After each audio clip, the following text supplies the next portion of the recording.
by the Crest Ridge Sanitarium. For the last 2 weeks, he has been visualizing his first day, looking forward to it with eager anticipation.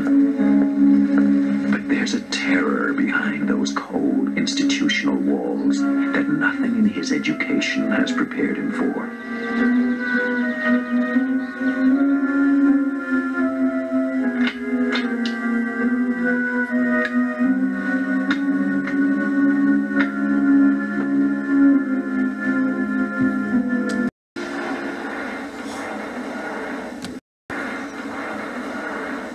Dr. Craig? Yes. Rebecca Robb. Everyone calls me Becky. I'm the catch-all head nurse, good cop, bad cop, advisor on policy, and tracker down of missing paychecks. Glad to have you aboard. Thank you. Glad to be here. This place has got a fine reputation. I only hope I can live up to it. I'll get you the files on your clients. You'll be taking over Dr. Parnett's group, about 6 or 7 people. I think you'll find them all quite fascinating. Thank you, Becky.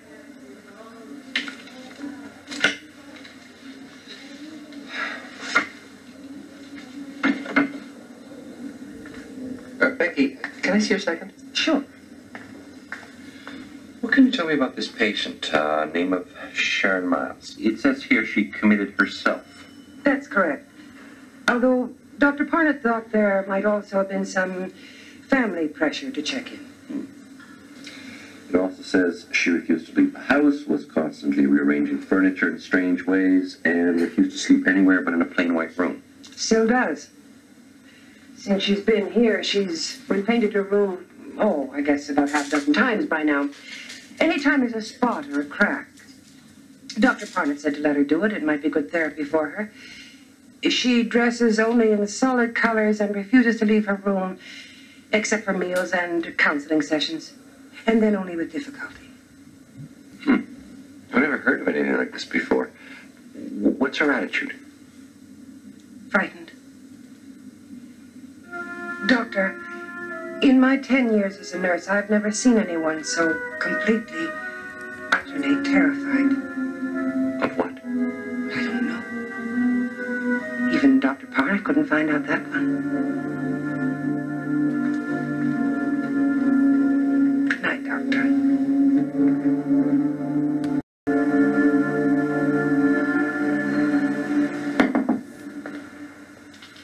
Hi. I know it's a little bit after office hours, but I thought I'd pop by and say hello, if you don't mind.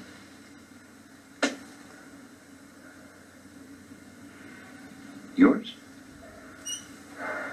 Nice work. I'm afraid arts and crafts are pretty much beyond me. I tried to make a bookcase once, ended up as a napkin holder. Nice room. Spartan, but very nice. Thank you. I've been going over the caseload, and yours is very interesting. I noticed that you graduated to therapy on a voluntary basis. Dr. Parnett decided not to push matters. If there was something I wanted to talk about, I'd talk about it. But you haven't. You haven't been to therapy in nearly 2 months. You know, I'm sure if you were to try again, I could arrange for a field trip. No. I don't think that would be a good idea. Not yet. When I'm ready, maybe. All right.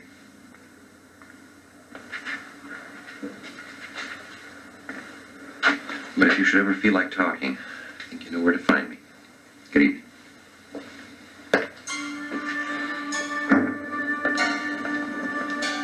Ah, good. There you are. I've been looking all over for you. Before everyone went home for the night, I wanted to introduce you to the rest of the staff. Fine. That'll be all right. Get it away from me! Get it away from me! Get it away from me! I told her we don't have any other heavy blankets. It's getting colder and she's I don't care! Get it away! I don't want patterns! Look, just go and get 2 or 3 light ones. That should be all right, don't you think? As long as they're plain. One color, no patterns. No patterns. I promise.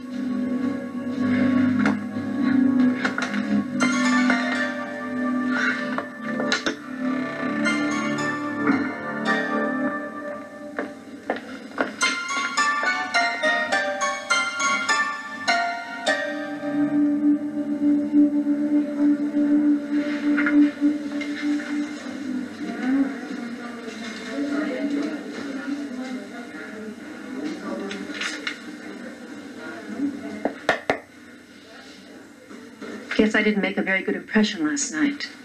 I want to thank you for what you did. Staff gets a little impatient with me at times. All forgotten. Thank you. But it would help me tremendously in the future if I understood why you were so concerned. Hey, Doc. Haven't you heard? Nobody in here but us loonies. We don't have to have reasons for what we do. I disagree. And for what it's worth, I don't think you are a loony. Scared, yes. And I'd like to try and help. Talk to you for a while. All right. If you just move that for the time being.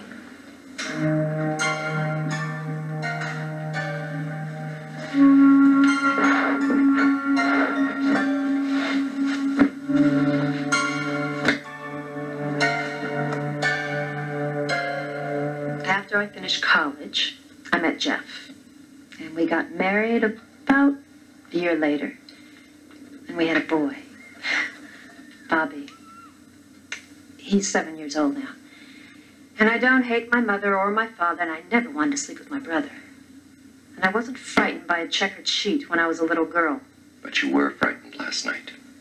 I saw you. You were terrified by that blanket. No, not the blanket. The patterns. Why?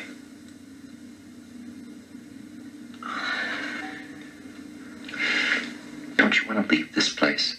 I can't imagine you want to stay. Then why don't you tell me? You wouldn't believe me if I told you. Try me.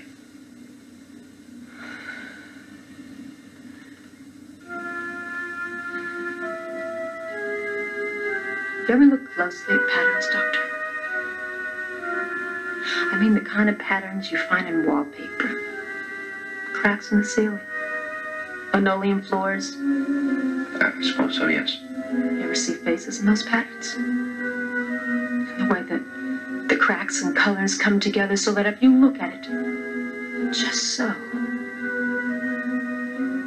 you could swear you see a face. Of course.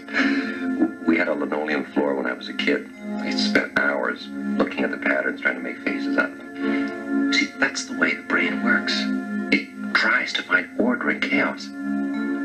Given the chance, the mind plays a game of connect the dots with whatever it happens to be looking at the time. Yes, but did you ever wonder why you see faces? Not animals or plants or buildings, but faces.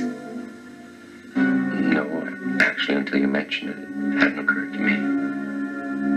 It didn't occur to me either. At least not at first. It was Sunday, and I was looking up at the wallpaper. It was covered in abstract patterns, you know the kind. And I was looking up at the wallpaper, looking into the patterns. I saw a face in it. A doctor. I swear it looked back at me. Right at me. I caught it off guard, I guess, because I got the most terrible, horrible feeling that it knew that I saw it. Then I looked away.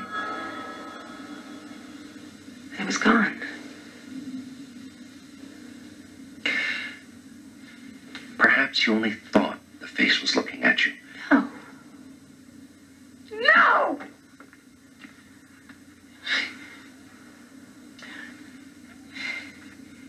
You know when you're crossing the street and you make eye contact with the driver the way everybody tells you to, and even though you can't see them clearly, you can feel when you've met their eyes.